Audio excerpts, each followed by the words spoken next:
આકાશવાણીના ભુજ કેન્દ્ર પરથી પ્રસ્તુત થાય છે. અવનવી અને ચટપટી વાનગીઓનો રસથાળ સુરભીની સોડમ.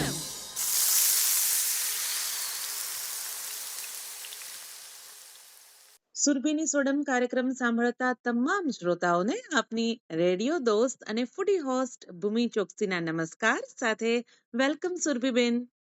Thank you. કેમ છો તમે બધા? મજામાં? એકદમ ફાઇન. સુરભીબેન, આપ કેમ છો? એકદમ મજામાં. સુરભીબેન, આપે જે કાંઈ પણ રેસિપીઝ શીખવો છો એ એટલી ઇઝી મેથડથી હોય છે અને લગભગ ઘરમાં જે ઇન્ગ્રેડિયન્ટ્સ હોય છે એમાંથી જ બનતું હોય છે. એટલે આપણા લિસનર્સ પણ આપણને જેટલા પ્રતિભાવો આપે છે, એમના જે ફીડબેક મળે છે, એ ફીડબેકમાં એક ફીડબેક આપણને આવ્યો છે રાપરના મિત્તલબેન સોનીનો.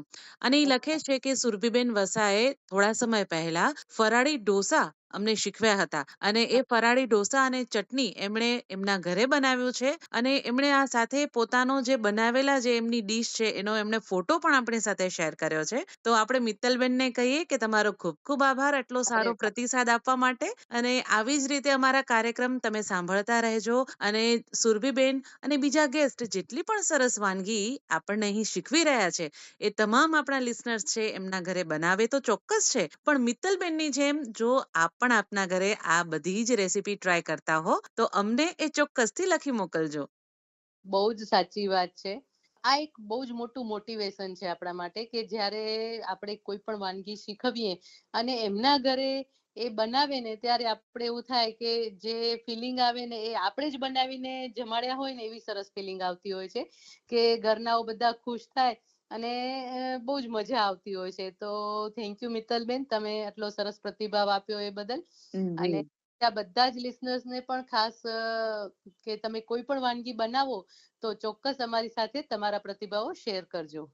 જી સુરભીબેન, આ એપ્રિલ અને મે મહિનો એવો છે ને કે એક તો બહુ જ ગરમી હોય, પ્લસમાં બાળકોને વેકેશન હોય એટલે બાળકો પણ કન્ટિન્યુ ઘરમાં જ હોય. મમ્મી સાચી માટે વાત. થોડું કામ હેક્ટિક થઈ જાય કે બાળકોને સાચવવા કે એમને થોડી થોડી વારે ભૂખ લાગતી હોય તો હવે શું બનાવવું, શું કરવું, એક રૂટીન કરતા અલગ દિવસો ચાલતા હોય અત્યારે. સાવ સાચી અને વાત. એમાં તે અત્યારે જોવા જઈએ તો માર્કેટની અંદર આપણે શાક તો બસ એ 2-5 જે આવતા હોય છે એ જ હોય. એટલે લગભગ દરેક ગૃહિણીનો એક જ પ્રશ્ન હોય કે હવે આજે કયું શાક બનાવવું, અને ઘરની અંદર કહેશે ના હવે આજે તો આ નહીં જ. તો શાકની અંદર જ્યારે આવો પ્રોબ્લેમ થતો હોય કે ભાઈ દરરોજ એકને એક શાક બનાવીને કંટાળી ગયા હોઈએ તો એ જ રૂટીનના શાકમાંથી કંઈક આમ અલગ સબ્જી બનાવી હોય કે કંઈક અલગ ટેસ્ટ આપવો હોય તો શું આપી શકાય? બહુ સાચી વાત કરી. અત્યારે આમ કહેવાય ને કે આમ આંગળીના વેઢે ગણી શકાય ને એવા 4 કે 5 શાક જ બધાના ઘરમાં ભાવતા હોય છે ને એ કોમન શાક હોય એટલે દર અઠવાડિયે તમે એક ના એક શાક રિપીટ કરો અને સાંજના શું બનાવવું એ તો મોટો પ્રશ્ન આવીને ઉભો જ રહે કે સાંજના શું. જી. અને સાંજના તો ભીંડા છે કે તુરિયા છે કે ગલકા છે એવા શાક કોઈ ખાવાનું જ નથી. તો એના માટે આજે આપણે એક એવું શાક લેશું, રૂટીનનું જ શાક છે. આમ તો નામ બોલું ને તો નાકનું ટેરવું ચડવાનું છે, પણ એને આપણે અલગ રીતે બનાવશું અને એ છે ટીંડોળાનું શાક, પણ એને આપણે ગ્રેવી વાળું બનાવીશું. અચ્છા, ટિંડોળાનું ગ્રેવી વાળું શાક. હા, અરે વાહ. એકદમ ટેસ્ટી બનશે અને એના કારણે ટીંડોળાનું શાક લગભગ બધાના ઘરમાં બનતું જ હોય, અઠવાડિયામાં 2 વાર બની જતું હોય અને સાંજના બને એ વધારાનું એટલે એમાં એમ મોઢું ચડે કારણ કે એ શાક એક સરખું જ બને, એમાં તમે કઈ બહુ વેરિએશન ના કરી શકો. જી. ટીંડોળાના શાકમાં બટેટા ઉમેરો કે કાચા કેળા એડ કરો કે સાદું કોરું શાક બનાવો, એના સિવાય બીજું કઈ થતું નથી. પણ આ ગ્રેવી વાળું શાક તમે જો એકવાર ટ્રાય કરશો ને તો એ ચોક્કસ તમારા મેન્યુમાં આવી જશે. વાહ. તો ચાલો શીખવી દઈએ આપણા શ્રોતાઓને ટિંડોળાનું ગ્રેવી વાળું શાક. ચોક્કસ. તો સૌથી પહેલા તો આપણે 250 ગ્રામ ટીંડોળા લઈશું. એની સાથે એક મસાલો તૈયાર કરવાનો છે જેમાં 3 ટેબલ સ્પૂન સિંગદાણા, 2 ટેબલ સ્પૂન તલ, 1 ટેબલ સ્પૂન લાલ મરચું પાવડર, 2 ટેબલ સ્પૂન ધાણા જીરું, હાફ ટીસ્પૂન હિંગ, હાફ ટીસ્પૂન હળદર, 2 ટીસ્પૂન ખાંડ અને હાફ ટીસ્પૂન ગરમ મસાલો. હવે શાક માટે આપણે જોઈશે 2 ટેબલ સ્પૂન તેલ, હાફ ટીસ્પૂન રાઈ, હાફ ટીસ્પૂન હિંગ, હાફ ટીસ્પૂન હળદર, અડધો કપ ટમેટોની પ્યોરી લેવાની છે, એટલે કે લગભગ 2 થી 3 ટમેટા છે જેને ક્રશ કરી લેવાના છે અને એની પ્યોરી તૈયાર કરી લેવાની છે. સાથે 2 ટેબલ સ્પૂન મલાઈ લઈશું અને હાફ ટીસ્પૂન મીઠું, 2 ટેબલ સ્પૂન કોથમીર એડ કરવાની છે. આ રીતે આપણે સામગ્રીની જરૂર પડશે. ઓકે. સૌથી પહેલા તો ટીંડોળાને આપણે સુધારી લેવાના છે, લાંબા ચીરીમાં સુધારી લેવાના છે. ટીંડોળાની જ્યારે પણ પસંદગી કરીને ત્યારે લાંબા અને પતલા હોય ને એવા ટીંડોળાની પસંદગી કરવાની. બહુ જાડા ટીંડોળા હશે તો અંદરથી લાલ નીકળશે અને એનો સ્વાદ પણ સરસ નહીં આવે. તો ટીંડોળાની આવી રીતે લાંબી ચીરી કરી લેવાની છે. હવે આ શાક બે રીતે બને કે જ્યારે તમારા ઘરે કોઈ ગેસ્ટ આવનાર હોય કે તમે સ્પેશિયલ શાક બનાવતા હો તો તમે એવું કરી શકો કે આ ચીરી કરેલા જે ટીંડોળા છે એને થોડા અધકચરા તળી લો. એટલે કે લગભગ એવું કહેવાય કે પા કપ થી થોડું વધારે તેલ લઈ કડાઈમાં અને એની અંદર આ જે 250 ગ્રામ ટીંડોળા છે સુધારેલા એ થોડા થોડા પ્રમાણમાં એડ કરી અને એને તળી લો. ને એકદમ ક્રિસ્પી થાય એવા નથી તળવાના આપણે, થોડા આવતા જતા તળવાના છે એટલે એ જે ટીંડોળા છે એ સરસ સોફ્ટ થઈ જશે. જ્યારે આપણે કોઈ પણ જમણવારમાં ટીંડોળાનું શાક ખાતા હોઈએ છીએ કે કોઈ લગ્નના પ્રસંગમાં પણ ટીંડોળાનું શાક હોય છે એ ખાતા હોય છે ત્યારે મોટા ભાગે ત્યાં ટીંડોળા તળેલા હોય છે. તો આ રીતે તમે ટીંડોળાને તળી શકો છો. અથવા તો તમને એવું થાય કે મારે તળવા નથી તો તમારે શું કરવાનું છે કે ટીંડોળાને એટલે તેલ એડ કરી અને ટીંડોળાને વઘારી લો અને ટીંડોળાને વઘારી એની અંદર મીઠું એડ કરી અને ઢાંકીને એને ચડવા દો. હવે એ ટીંડોળા ચડે ત્યારે એને એકદમ ઓવર કુક નથી કરી લેવાના. એ ટીંડોળાનો જે પીસ છે એ દબાઈને ત્યાં સુધી એને કુક કરી લેવાનું છે. આ રીતે તમે ટીંડોળાને કુક કરીને રાખી દો અથવા તો તમે એને તળીને તૈયાર કરી લો. હવે મસાલો તૈયાર કરવાનો છે, જેમાં મિક્સી જારમાં તલ અને શિંગદાણા લેવાના છે. હવે આમાં તલ અને શિંગદાણા બંને કાચા લેવાના છે, શેકવાની જરૂર નથી. તલ અને શિંગદાણા લઈ એમાં બધો જ મસાલો એટલે એમાં લાલ મરચું, ધાણા જીરું, હિંગ, હળદર, ખાંડ ને ગરમ મસાલો આ બધી જ વસ્તુ એડ કરવાની છે. પેલા તલ અને શિંગદાણાને અધકચરા ક્રશ કરી લેવાના છે. એટલે કે 1 થી 2 વખત તમે ચર્ન કરશો એટલે થોડા અધકચરા પીસાઈ જશે અને પછી એની અંદર આ બધો જ મસાલો એડ કરી અને ફરીથી એને રિવર્સમાં એકાદ વખત માટે ચર્ન કરી લેવાનું છે અને પછી એ બધો જ મસાલો તમારે એક બાઉલમાં લઈ લેવાનો છે. એટલે કે આ મસાલો તૈયાર થઈ ગયો છે.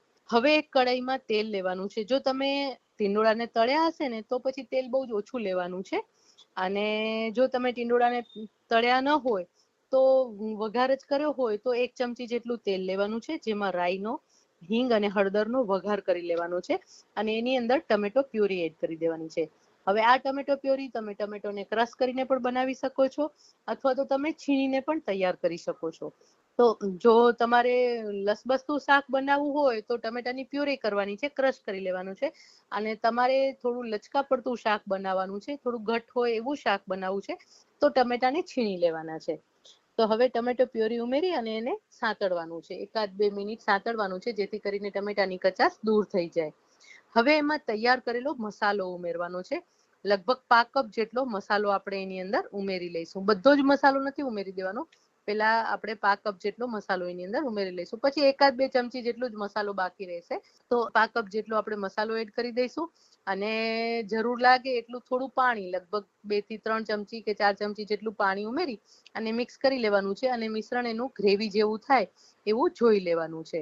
હવે એની અંદર જો તમે ટીંડોળા તળીને રાખ્યા હોય તો તળેલા ટીંડોળા ઉમેરવાના છે અથવા તો તમે જે એને વઘારીને તૈયાર કરીને કુક કરીને રાખ્યા હોય તો એ ટીંડોળા તમે ઉમેરી દેવાના છે. હવે એ ટીંડોળા ઉમેરી અને એને 2 થી 3 મિનિટ સુધી સરસ રીતે કુક કરી લેવાના છે. એવી રીતે કુક કરવાને કારણે મસાલાનો સ્વાદ છે એ સરસ રીતે ટીંડોળા સાથે ભળી જશે અને ઢાંકીને એને લગભગ 2 થી 3 મિનિટ સુધી કુક કરી લેવાનું છે.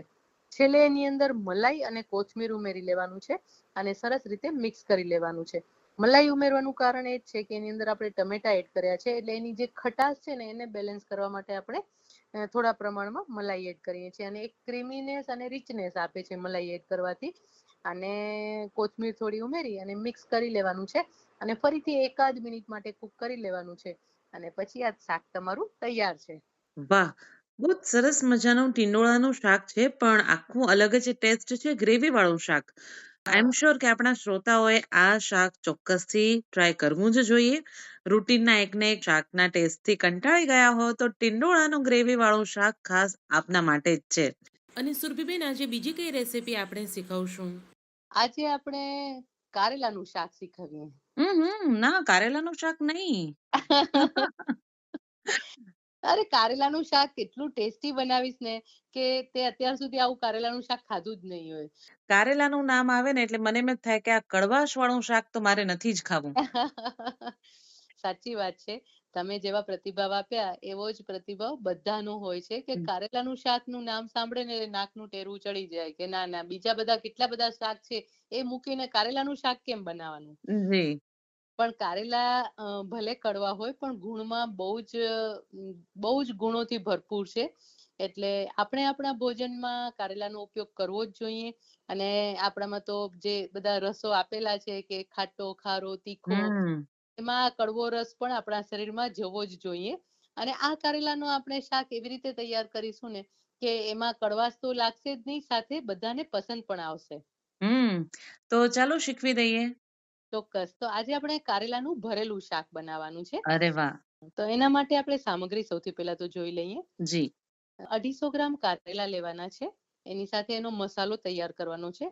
જેમાં 1/4 કપ બેસન લઈશું, 1/4 કપ સિંગદાણા અને તલનો ભૂકો લેવાનો છે, 2 ટીસ્પૂન લાલ મરચું પાવડર, 2 ટીસ્પૂન ખાંડ, 2 ટેબલસ્પૂન કોથમીર લઈશું, 1 ટેબલસ્પૂન ધાણા જીરું પાવડર, હાફ ટીસ્પૂન હિંગ, હાફ ટીસ્પૂન હળદર, ચપટી ગરમ મસાલો અને એની સાથે આપણે 2 ટેબલસ્પૂન તેલ અને 1 ટેબલસ્પૂન ગોળ જોઈશે. તો આ સામગ્રી આપણે જરૂર પડશે. ઓકે. તો સૌથી પહેલા તો આપણે જ્યારે કારેલાનું ભરેલું શાક બનાવતા હોય ને ત્યારે તો કારેલાની પસંદગી કેવી રીતે કરવાની. તો હંમેશા કારેલા જ્યારે પણ તમે માર્કેટમાં લેવા જાઓ ને ત્યારે જો ભરેલું શાક બનાવવું હોય તો કારેલાની સાઈઝ નાની હોય અને પતલી હોય. એટલે કે પતલા કારેલા હોય ને નાની સાઈઝના કારેલા હોય એવા કારેલાની પસંદગી કરવાની છે. જો બહુ જ વધારે પ્રમાણમાં મોટા અને થોડા વધારે જાડા હોય એવા જો તમે કારેલા લેશો ને તો એ કારેલા જે છે ને એ અંદરથી વધારે પ્રમાણમાં બીજવાળા હશે અને એના બીજ બહુ મોટા હોય છે. અને આ જે કારેલા હોય એ થોડા પાકી ગયેલા કારેલા કહેવાય છે. એટલે એમાં કડવાશ પણ વધારે હોય છે અને એના શાકનો ટેસ્ટ પણ સરસ નથી આવતો હોતો. જ્યારે કૂણા જે કારેલા તમે પસંદ કરશો ને તો એના શાકનો સ્વાદ બહુ જ સરસ આવશે. તો એવા આપણે મીડિયમ સાઈઝના નાની સાઈઝના કારેલા લીધેલા છે. હવે એ કારેલાની ઉપરથી છાલ કાઢી લેવાની છે. આ જે કારેલા છે એને આપણે છાલ કાઢી લેવાની છે અને પછી એને વચ્ચે એક ચીરો પાડી અને અંદરના જે બીજ હોય એ પણ આપણે કાઢી લેવાના છે. આવી રીતે બધા જ કારેલા તૈયાર કરીને એની અંદર થોડું મીઠું છાંટી દેવાનું છે. મીઠું છાંટી અને આપણે એને સાઈડમાં રહેવા દેવાના છે. ઘણા લોકો એવું પણ કરતા હોય છે કે મીઠાનું પાણી તૈયાર કરે છે અને એની અંદર કારેલાને બોળી રાખે છે. તો એવું પણ તમે કરી શકો છો. પણ એના કારણે શું થશે કે પાણી થોડુંક કારેલા છે એ થોડું પાણી વધારે પી જશે અને એના કારણે શાકમાં જ્યારે તમે શાક વઘારશો ને ત્યારે થોડું પાણી છૂટશે. એટલા માટે હું જનરલી કારેલાનું શાક બનાવું તો ઉપર મીઠું છાંટી દેતી હોઉં છું અને એને રહેવા દેતી હોઉં છું. હવે આપણે મસાલો તૈયાર કરી લઈએ. કારેલાને આપણે 10 મિનિટ માટે રેસ્ટ આપી દેવાનો છે અને ત્યાં સુધીમાં આપણે મસાલો તૈયાર કરી લઈએ. તો એક બાઉલમાં આપણે બેસન એટલે કે ચણાનો લોટ લેવાનો છે. એની સાથે સિંગદાણા અને તલનો ભૂક્કો લેવાનો છે. શેકેલી સિંગ પણ લઈ શકો છો અને કાચી સિંગ લેશો તો પણ ચાલશે. અને તલ અને શિંગદાણા અથવા તો બંનેને આવતા જતા તમે શેકી લેશો તો પણ એનો સ્વાદ સરસ આવશે. અને પછી એને ક્રશ કરી લેવાના છે. તો એ રીતે આપણે એનો ભૂક્કો તૈયાર કરી લઈશું. હવે એ બંને વસ્તુની અંદર આપણે લાલ મરચું પાવડર, ધાણા જીરું, હિંગ, હળદર, ગરમ મસાલો અને ખાંડ સાથે કોથમીર અને આ બધી જ વસ્તુ એડ કરી અને લગભગ 2 ટીસ્પૂન જેટલું તેલ એડ કરી દેવાનું છે અને બધું સરસ રીતે મિક્સ કરી લેવાનું છે. હવે આ જે મસાલો તૈયાર કરો ને એની અંદર તમે કોથમીર અને તેલ એડ કર્યા વગર જ કોરો મસાલો આવી રીતે તૈયાર કરીને રાખી દેશો ને તો તમે કોઈ પણ ડ્રાય શાક બનાવતા હો, સપોઝ કે ભીંડાનું શાક બનાવી રહ્યા છો તો ભીંડાના શાકમાં પણ ભરેલું ભીંડાનું શાક બનાવો તો પણ એનો આ મસાલો તમે ઉપયોગમાં લઈ શકો છો. ને બીજા કોઈ પણ શાક કોરા બનાવતા હો તો એના ઉપર 2 થી 3 ચમચી આ જે મસાલો છાંટશો ને તો પણ એનો સ્વાદ બહુ જ સરસ લાગશે. તો હવે આ જે મસાલો તૈયાર થયો છે એને સરસ રીતે મિક્સ કરી લેવાનું છે તેલ એડ કરીને. અને હવે જે કારેલા છે એને થોડા હાથેથી આપણે નીચવી લેવાના છે. એટલે મીઠું એડ કરવાથી કારણે એની અંદરથી પાણી છૂટું પડે છે અને એને નીચવવાથી એ જે કડવાશ વાળું પાણી છે ને એ નીકળી જશે. અને હવે જે આપણે વચ્ચે કાપો આપ્યો તો એની અંદર આ તૈયાર કરેલો મસાલો છે ને એ ભરી લેશું આપણે. એટલે મસાલો ભરી અને એની અંદર આમાંથી લગભગ અડધા ભાગનો મસાલો છે એ કારેલા ભરવામાં જશે ને અડધો મસાલો એમને આપણે રહેવા દેવાનો છે. હવે આ જે કારેલા તૈયાર થયા છે ભરેલા કારેલા જે તૈયાર કર્યા છે એને આપણે કુકરમાં લઈ લેવાના છે. એટલે કુકરમાં આપણે એક બાઉલમાં મૂકવા, નીચે પાણી મૂકી કાંઠો મૂકી અને એના ઉપર એક બાઉલમાં આપણે આ કારેલા મૂકી દેવાના છે અને 2 વિસલ વગાડી લેવાની છે. અને કારેલાને ઢાંકવાના નથી, ખુલ્લા જ રાખવાના છે અંદર. અને પછી એની 2 વિસલ વગાડી લેવાની છે અને પછી તરત જ કુકરને જ ખોલી લેવાનું છે. એટલે કારેલા એકદમ સરસ ચડી જશે. હવે એક કઢાઈમાં આપણે તેલ લેવાનું છે. તેલ લઈ એમાં રાઈ અને હિંગનો વઘાર કરવાનો છે અને એમાં બાફેલા કારેલા ઉમેરી લેવાના છે. બાફેલા કારેલા ઉમેરી અને એમાં લગભગ 1/4 કપ જેટલું પાણી ઉમેરી લેવાનું છે. અને પાણી ઉમેરી અને એની અંદર 1 ટેબલસ્પૂન ગોળ એડ કરી અને મિક્સ કરી લેવાનો છે અને 1-2 મિનિટ માટે કૂક થવા દેવાનું છે, જેથી કરીને કારેલાની ઉપર કારેલાની સાથે ગોળનો પણ સ્વાદ સરસ રીતે ભળી જાય.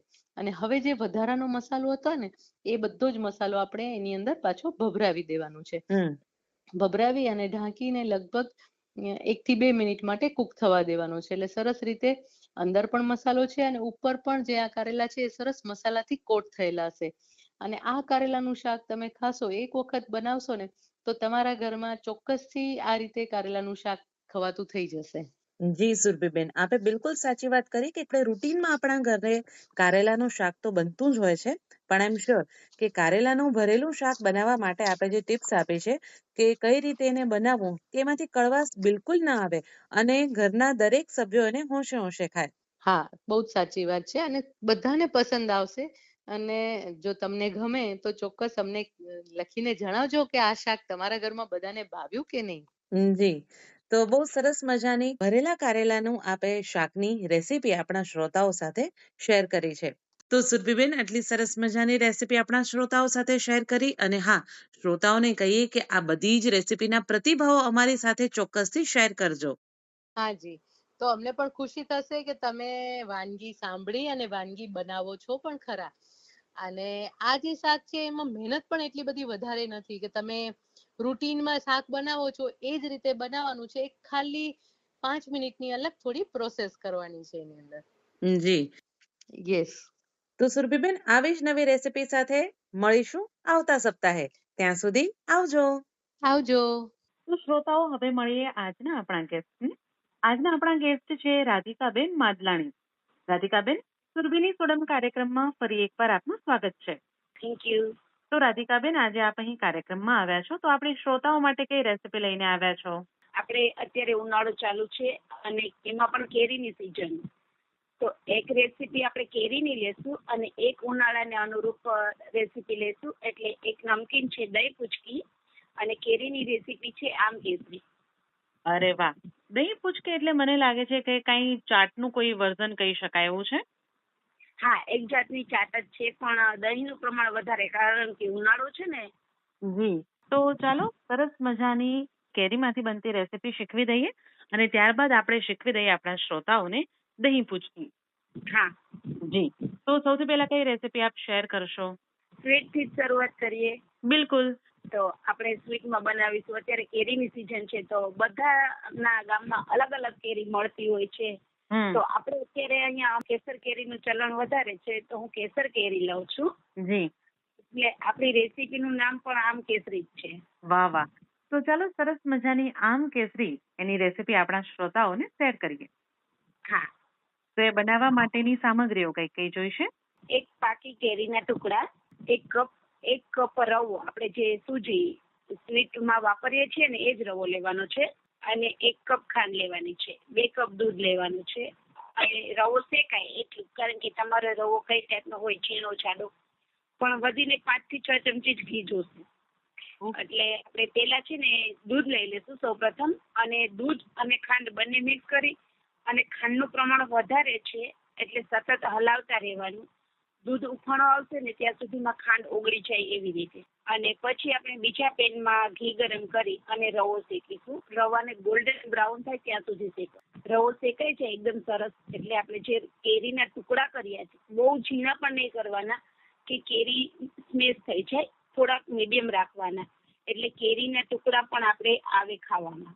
એ કેરીના ટુકડા એડ કરી દઈશું અને ફરીથી 2 થી 5 મિનિટ માટે રવા જોડે કેરીને પણ શેકી લઈશું. હવે આપણે જે દૂધનું ને ખાંડનું મિશ્રણ તૈયાર કર્યું છે તે મિશ્રણને આપણે તેમાં ઉમેરી દઈશું. એટલે પછી 5 થી 10 મિનિટ હલાવીશું ને એટલે સરસ શીરો તૈયાર થઈ જશે. આપણે જે રવાનો, ટૂંકમાં કહું તો આપણે જે સત્યનારાયણ ભગવાનનો શીરો કરીએ છીએ એવો તૈયાર થઈ જશે. અને જો આપણે ગરમા ગરમ સર્વ કરવું હોય, ગેસ્ટ આવ્યા હોય ને, તો કરી શકીએ, અથવા એને હજુ 2-4 મિનિટ વધારે હલાવવાનું. જે આપણે મોહનથાળ બનાવીએ છીએ તે રીતે પછી એને ઢાળી અને પીસ કરી શકીએ. એટલે આ રેસીપી એવી છે કે તમે ઇન્સ્ટન્ટ પણ બનાવી શકો અને બનાવીને પણ રાખી શકો.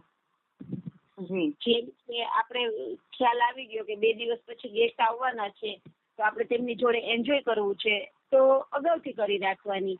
અને ગેસ્ટ ડાયરેક્ટ આવ્યા છે તો ઇન્સ્ટન્ટ પણ બની છે.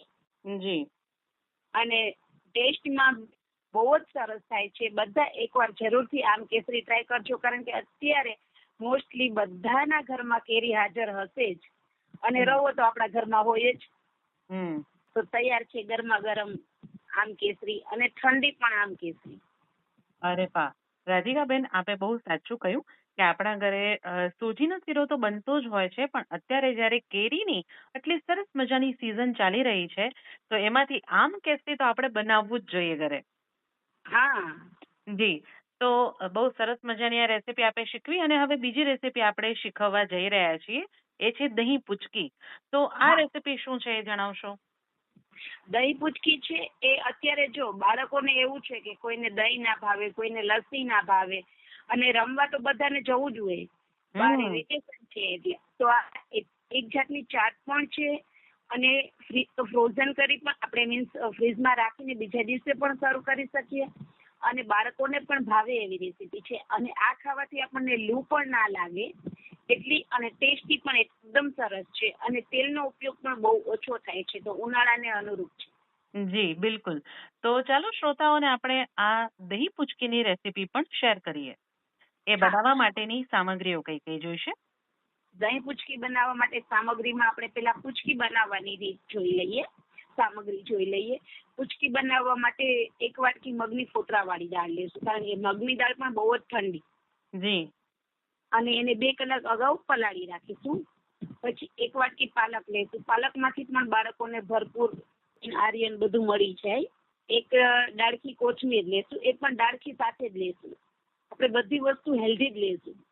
1 વાટકી ફુદીનો લેશું, અને 2 નંગ લીલા મરચા લેશું. જો કોઈના ઘરમાં તીખું સાવ ન ખવાતું હોય તો ન લેવાય, પણ આનો ટેસ્ટ સારો આવે છે. દહીં ને બધાની જોડે એટલી તીખાશ આવતી નથી. જી. 1 ટુકડો આદુ લેશું. આદુ પણ આપણા સ્વાસ્થ્ય માટે સારું છે, કારણ કે અત્યારે ઉનાળો છે તો કોઈને અપચો ગેસ થતું હોય તો એ આનાથી ના થાય. બિલકુલ. 2 ડાળખી મીઠો લીમડો લેશું, એ પણ આપણા સ્વાસ્થ્ય માટે બહુ જ ઠંડો છે. અને અડધી ચમચી અજમો. અજમો પણ ગેસ માટે બહુ સારો, અને ટેસ્ટમાં પણ વધારે સારું લાગે. એકદમ ચપટી આપણે મગની દાળ જેટલા જ એટલા સાજીના ફૂલ લેવાના છે, અને નમક ટેસ્ટ મુજબ લેવાનું છે, અને તેલ તળવા માટે. જી. હા, દહીં બનાવવા માટે 1 બાઉલ દહીં જોશે, અને 4 થી 5 નંગ બરફના ટુકડા જોશે. 2 ચમચી બુરું ખાંડ, આપણે જે લસ્સી બનાવીએ એવી જ રીતે, પણ આપણે એમાં પૂચકી પણ એડ કરીશું, એટલે લસ્સીનું નવું વર્ઝન પણ થઈ જાય, અને ચાટનું પણ નવું વર્ઝન થઈ જાય. 2 નંગ કાંદાની રીંગ કટ કરીશું, એટલે બાળકોને પણ અલગ લાગે અને આમાં સારી પણ લાગે. 1 વાટકી ઝીણી સમારેલ કોથમીર અને ફુદીનો બંને મિક્સ કરીને 1 વાટકી લેશું. અડધી ચમચી સંચર, અને નમક ટેસ્ટ મુજબ. ઓકે. હા, હવે આપણે દહીં વઘારવા માટે 1 ચમચી તેલ જોશે, 2 ચમચી જીરું. જીરું પણ ઠંડુ, અને 2 નંગ સૂકા લાલ મરચા, એને આપણે ટુકડા કરી લેવાના છે. 4 થી 5 નંગ ઝીણો સમારેલો લીમડો, એટલે બાળકો કાઢી ન નાખે, અને અડધું લીલું મરચું સમારેલું. હવે આપણે પેલા પૂચકી બનાવી લઈએ, એટલે પૂચકી ઠંડી થાય ત્યાં સુધીમાં આપણે દહીં પણ બનાવી લેવાય. આપણે સૌ પહેલા મગની ફોતરાવાળી દાળને ધોઈ અને બેટર તૈયાર કરી લેશું. દાળની અંદર પલાવ, કોથમીર, ફુદીનો, લીલા મરચા, આદુ, અજમો, મીઠું લીમડો બધું ઉમેરી અને મિક્સરમાં ક્રશ કરી લેશું. જરૂર પડે તો જ પાણી ઉમેરવાનું, પણ બને ત્યાં સુધી વ્યવસ્થિત ધોયેલું હોય એટલે જરૂર પડતી નથી. પીસાઈ જાય એટલે 1 બાઉલમાં કાઢી લેશું, અને ટેસ્ટ મુજબ નમક અને સેજ એવા ચપટી સાજીના ફૂલ ઉમેરી દઈશું. અને તેલ ગરમ થાય એટલે આપણે જેવી રીતે ભજીયા કરીએ એવી રીતે નાની સાઈઝની પૂચકી ઉતારી લેવાની છે. ગોલ્ડન બ્રાઉન થાય એવી કરી લેવાની છે. અને હવે આપણે દહીંની તૈયારી કરશું. દહીંને એક બાઉલમાં લઈ અને એમાં બરફ ઉમેરીશું, બુરું ખાંડ ઉમેરીશું, સંચર અને જરૂર મુજબ નમક અને ઝીણી સમારેલી કોથમીર, ફુદીનો અને ડુંગળીની રીંગ જે આપણે આડી સ્લાઇસ કરી અને રીંગ છૂટી પાડીએ એ લેવાની છે. એ બધું મિક્સ કરી ઢાંકી અને 2-2.5 કલાક માટે ફ્રીજમાં ઠંડુ થવા માટે મૂકી દઈશું. હવે એ ઠંડુ થઈ જાય એટલે આપણે તેમાં ઉચકી ઉમેરીશું અને તેનો વઘાર કરીશું. વઘાર કરવા માટે આપણે એક બાઉલમાં તેલ મૂકીશું. તેલ ગરમ થાય એટલે તેમાં જીરું, સૂકા લાલ મરચા, લીમડો, મરચું બધું ઉમેરી અને વઘાર કરી લઈશું. તેલ ગરમ થાય એટલે તે વઘારને આપણે તૈયાર કરેલા દહીંમાં ઉમેરી અને તેને ઉપરથી સંચર છાંટી દઈશું અને કોથમીર પણ છાંટી શકીએ અને પાછા તેમને 2 કલાક માટે ફ્રીજમાં મૂકી દઈએ અથવા આપણે 1 દિવસ માટે રાખીને બીજા દિવસે પણ સર્વ કરી શકીએ. જેટલું ચિલ્ડ થાય એટલું વધારે સારું લાગે છે. એટલે આપણે કોઈ ગેસ્ટ આવ્યા હોય અથવા ગેટ ટુગેધર હોય તો બંને રેસીપી એવી છે કે તમે આગલા દિવસે કરી અને રાખી દો તો પણ આપણે બીજા દિવસે ઇઝી રહે. તૈયાર છે આપણી દહીં પિચકી. વાહ રાધિકાબેન, બહુ જ સરસ મજાની આ રેસીપી આપે શીખવી છે અને આઈ એમ શ્યોર કે આ તમે જેમ કહ્યું કે ભાઈ અત્યારે તો વેકેશનનો પીરિયડ ચાલી રહ્યો છે અને વેકેશનમાં બાળકોને એવરીડે કંઈક ને કંઈક નવું જોઈતું હોય તો આ સરસ મજાની રેસીપી છે. દરેક મમ્મીને કહીએ કે ભાઈ આપના રસોડે આ વેકેશનમાં આ રેસીપી ચોક્કસથી બનાવો અને હા, આપના ઘરના બધા જ સભ્યોને ભાવશે એટલી મસ્ત મજાની આ રેસીપી છે. પ્લસ કોઈને પણ લૂ નહીં લાગે, બાળકોને પણ લૂ નહીં લાગે અને પોચી છે એટલે ઘરના વડીલો પણ ખાઈ શકશે. બહુ જ સાચી વાત કરી છે કે અત્યારે એટલો બધો તાપ પડી રહ્યો છે એટલે આપણે એમ થાય કે ભાઈ આ અત્યારે ઉનાળાના દિવસોમાં જેટલું બને એટલું આપણે લસ્સી કે છાશ પીએ તો એ વધારે સારું. અને તમે જીરું નાખ્યું છે, એવી સામગ્રીઓનો આપણે ઉપયોગ કર્યો છે કે જે આપણા સ્વાસ્થ્ય માટે બહુ જ અત્યારે ગરમીના દિવસોમાં, આ તાપના દિવસોમાં આપણના શરીરને એ ઠંડક આપે છે. તો એવી સરસ મજાની રેસીપી આજે આપે કાર્યક્રમમાં શેર કરી છે. આ બંને રેસીપી આઈ એમ શ્યોર કે આપણા શ્રોતાઓને ખૂબ જ પસંદ આવવાની છે. હા, બધા એકવાર જરૂરથી ટ્રાય કરજો. જી, તો રાધિકાબેન, આજે આપ અહીં કાર્યક્રમમાં આવ્યા અને આપણા શ્રોતાઓ સાથે આ બંને આટલી સરસ મજાની રેસીપી આપે શેર કરી એ માટે આપનો ખૂબ ખૂબ આભાર. Thank you. શ્રોતાઓ, આજના કાર્યક્રમમાં કુકિંગ એક્સપર્ટ સુરભીબેન વસાએ સરસ મજાના 2 ઉનાળામાં ખાઈ શકાય એવા સ્વાદિષ્ટ શાક આપણને શીખવ્યા છે, જેમાં એક છે ટીંડોળાનું ગ્રેવીવાળું શાક અને બીજું જે બધાને ભાવશે એવું કારેલાનું ભરેલું શાક. આપ પણ આ રેસીપી આપના ઘરે ચોક્કસથી ટ્રાય કરજો. અને આજના ગેસ્ટ રાધિકાબેન માદલાણીએ આપણને બહુ સરસ મજાની 2 સમર સ્પેશિયલ રેસીપી શીખવી છે. એક છે આમ કેસરી અને બીજું છે દહીં પૂચકી. આ બધી જ રેસીપી આપના રસોડે ચોક્કસથી ટ્રાય કરજો. અને હા, આપ પણ આપની રેસીપી કાર્યક્રમ સુરભીની સોડમમાં અમારી સાથે શેર કરવા ઈચ્છતા હો તો અમને વોટ્સએપ કરો 9426421254 પર. અને હા, આપ આ કાર્યક્રમ ફરી એકવાર સાંભળવા ઈચ્છતા હો તો અમારી યુટ્યુબ ચેનલને ફોલો કરો અને સાંભળો આપનો માનીતો કાર્યક્રમ સુરભીની સોડમ. મળીએ છીએ આવતા સપ્તાહે અવનવી વાનગી અને ચટપટી વાતો સાથે. Till then, eat healthy and stay healthy. Be foodie and be happy. હમણાં જ આપ સાંભળી રહ્યા હતા કાર્યક્રમ સુરભીની સોડમ.